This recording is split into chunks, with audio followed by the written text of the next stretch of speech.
In the sterile silence of a corner office that kissed the clouds, Isabel Sterling saw the world as a series of assets and liabilities. Her hands, perfectly manicured, rested on a glass desk that held nothing but a single, monolithic tablet displaying stock tickers in stark green and red. She was the CEO of Sterling Innovations, a titan of tech, but her empire felt like a fortress of solitude, its walls built of code and capital. Loneliness was a tax she paid for success, a cost she had long since accepted. Miles below, in the vibrant, noisy heart of the city, Elias Vance saw the world as a collection of things to be fixed. His hands, stained with the permanent memory of grease and oil, gently tightened a bolt on the engine of a sputtering sedan. He was a driver for a high-end car service, a ghost in the machine of the city's elite, but his small apartment felt like a kingdom. Its walls were adorned with the crayon masterpieces of his 7-year-old daughter, Lily, and her laughter was the only currency he truly valued. Their two worlds, one of polished chrome and the other of worn steel, were never meant to collide. Yet fate, as it often does, had a different blueprint. The collision came on a rain-slicked evening in front of the city's most opulent hotel. Isabel was stepping out for the annual Tech Innovators Gala, an event where she was the guest of honor. Her personal vehicle, the Starklight Sentinel, a prototype worth more than Elias's entire apartment building, was waiting. It was a silent, electric marvel, the pinnacle of her company's engineering. And as the cameras flashed, it died. A soft whir, a flicker of its holographic dashboard, and then nothing. The silence was more damning than an explosion. A murmur rippled through the gathered press. Isabel's face, a mask of practiced calm, tightened almost imperceptibly. Her own chief engineers, flown in for the event, descended on the car like baffled surgeons, their tablets and diagnostic tools proving useless against the machine's sudden, stubborn inertia. "Get me another car," Isabel hissed into her comms, her voice a blade of ice. Humiliation was a liability she could not afford. From the driver's seat of his standard-issue Blacktown car, parked a discreet distance away, Elias watched. He had been assigned as her backup transport. He saw the panic in the engineer's eyes, the frantic tapping on screens that yielded no answers. He saw the subtle sag in Isabel's shoulders beneath her designer gown. He saw the problem. It wasn't in their diagnostics. It was in the hum, the ghost of a sound the car made just before it fell silent. He stepped out of his car, his simple black suit a stark contrast to the glittering attendees. He approached the circle of chaos. "Ma'am," he said, his voice calm and steady. Isabel turned, her gaze sweeping over him with dismissive impatience. "What is it, driver? I am handling this." "With respect, you're not," Elias said, his eyes not on her, but on the Sentinel's inert form. "Your team is looking at the software. The problem is hardware. A cascade failure in the primary power distribution node. The system is shunting power to protect the core, but the diagnostic suite thinks it's a software bug. It's a feedback loop." Isabel's lead engineer scoffed. "And who are you two?" "I can fix it," Elias stated, cutting him off. It wasn't a boast. It was a simple declaration of fact. He looked at Isabel, his gaze unwavering. 5 minutes. That's all I need." Desperation warred with disbelief on Isabel's face. The jeers of the press were growing louder. She was hemorrhaging credibility with every passing second. She looked at the confident failure of her top minds and then at the quiet certainty in this stranger's eyes. "Fine," she snapped. 5 minutes. Don't make me regret this." Elias nodded once. He didn't carry a sophisticated kit, just a small, worn leather roll of tools he kept under his seat. He knelt by the front wheel well, his movements economical and precise. He didn't plug in a tablet. He placed his hand on the chassis, feeling for a faint vibration. He bypassed the main panel, opening a small, auxiliary port the other engineers had ignored. His fingers, surprisingly nimble for their size, worked with a speed and confidence that was mesmerizing. He reseated a series of fiber-optic cables in a new sequence, then used a simple multi-tool to bridge 2 contacts for a fraction of a second. A deep, resonant hum filled the air. The Sentinel's ethereal blue lights pulsed back to life. The dashboard lit up, its systems green across the board. The entire process had taken less than 3 minutes. A stunned silence fell over the crowd. The engineers stared, mouths agape. Isabel Sterling, who had built an empire on predicting every outcome, was speechless. The driver, the simple, anonymous driver, had just performed a miracle her multimillion-dollar R&D department couldn't.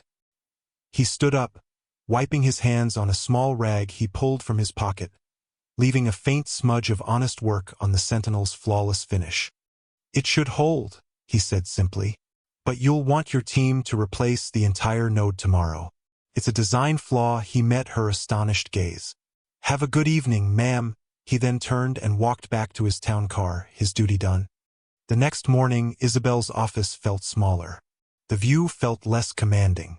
She hadn't gone to the gala. She had spent the night replaying those 3 minutes, the quiet competence of the man with grease-stained hands. His name was Elias Vance. His file was thin. 5 years with the car service, sterling record, former mechanic, widower, 1 daughter. It was a life of quiet responsibility, a footnote in the city's grand narrative. It made no sense. She summoned her head of security. "I want to know everything about Elias Vance," she commanded. "Not the driver.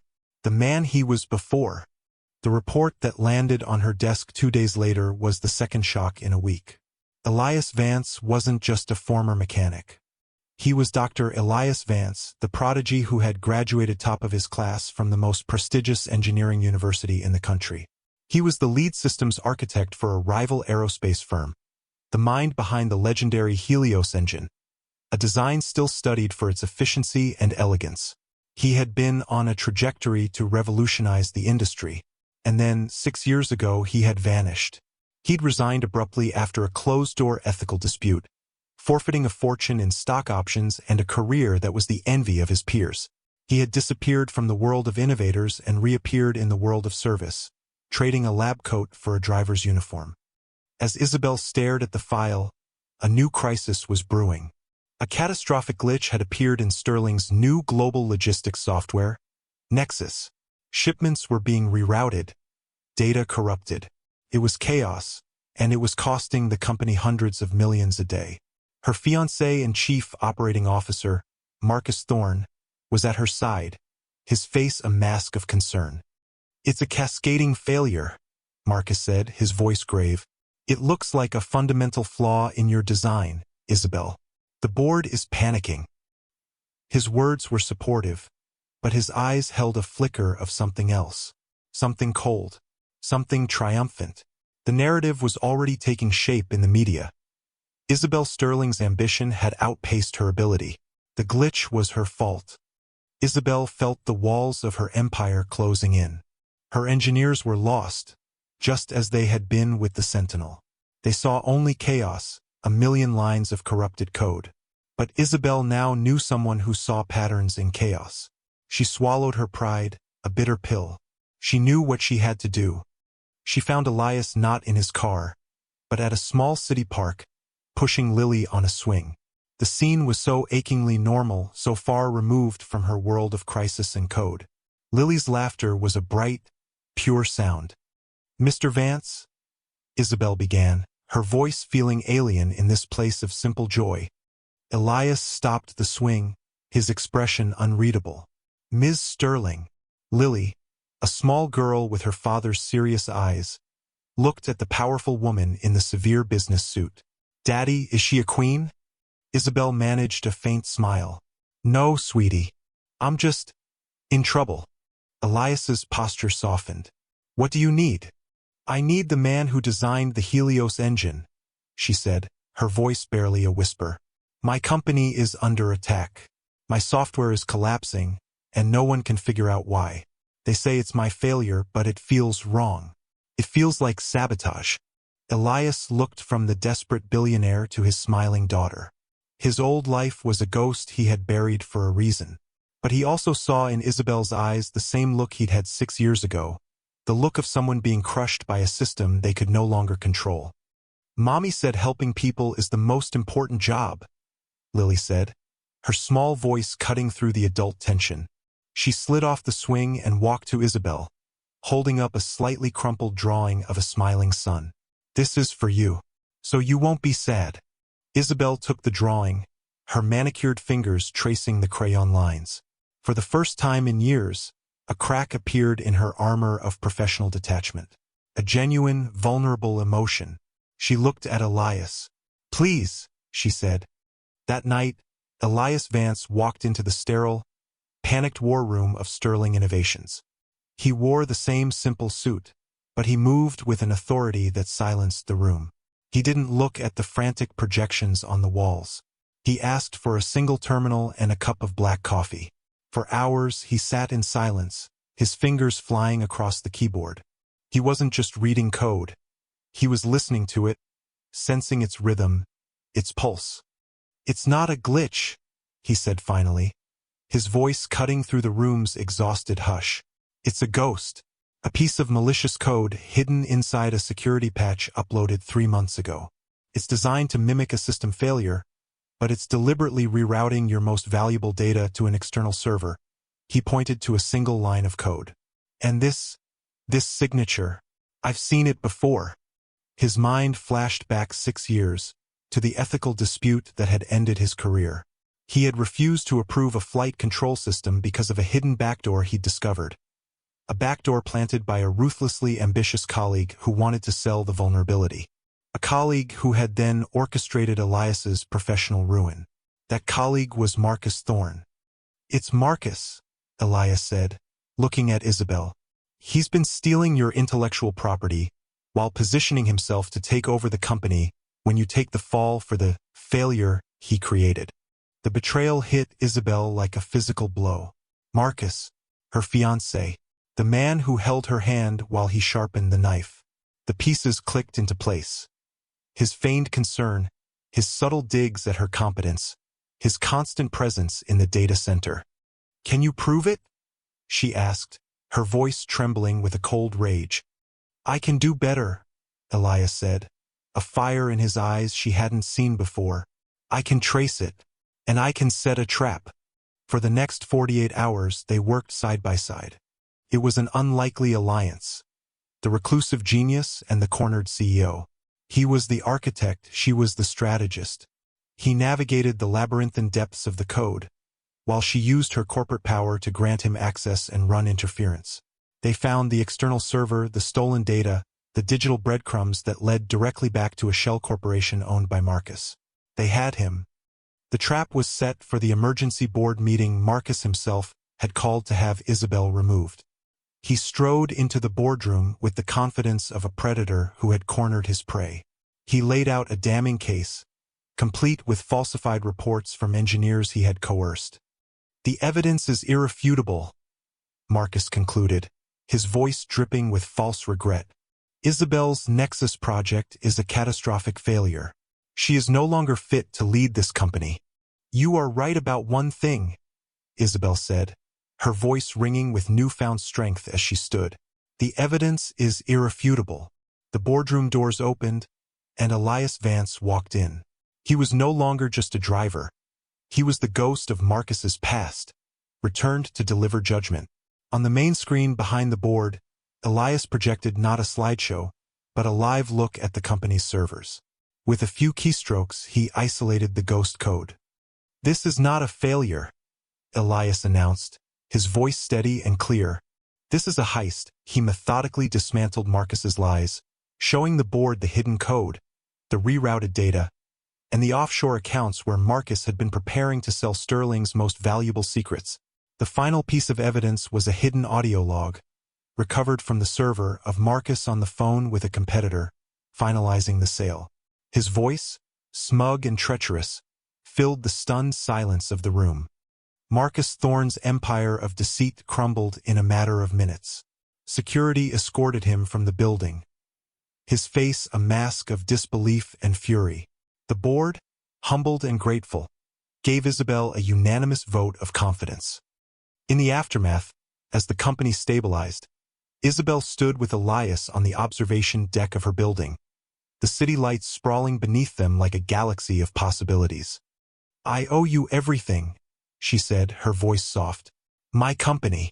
My reputation. You don't owe me anything, he replied. You just needed someone to help you fix what was broken. I want you to stay, she said, turning to him. Not as a consultant. I want to create a new position for you. Chief Technology Officer. You can name your price. Elias looked out at the city, then smiled faintly. I already have everything I value, but I have a counteroffer. Let me build something new here. A division separate from the corporate structure. An ethical innovations lab. We'll focus on technology that helps people, that solves real problems. No backdoors, no planned obsolescence. Just good, honest engineering. And my only non-negotiable term is that I'm home every day by 5 to have dinner with my daughter. Isabel looked at the man before her. The man who had traded fame and fortune for integrity. The man whose greatest masterpiece was not an engine, but the happy life he had built for his child. He was offering to save not just her company, but its soul. I accept, she said, a genuine, brilliant smile lighting up her face. The following week, the smallest, most important drawing in the world, a crayon sun on crumpled paper, was framed and hung on the wall of Isabel Sterling's office, right next to the new schematics for the Ethical Innovations Lab. That evening, she didn't dine alone. She was at a small, warm apartment, sitting at a wooden table, laughing as Lily explained the complex rules of a board game she had invented. Elias watched them, a sense of peace settling over him that he hadn't felt in years. He had fixed the broken car, the broken code, and in the process had helped 3 broken people begin to build something new together. Have you ever been underestimated, judged by the uniform you wear or the job you do? This story is a reminder that genius can be found in the most unexpected places, and integrity is a currency more valuable than any stock price. Share this if you believe that a person's true worth is not in the title they hold, but in the character they reveal in a crisis.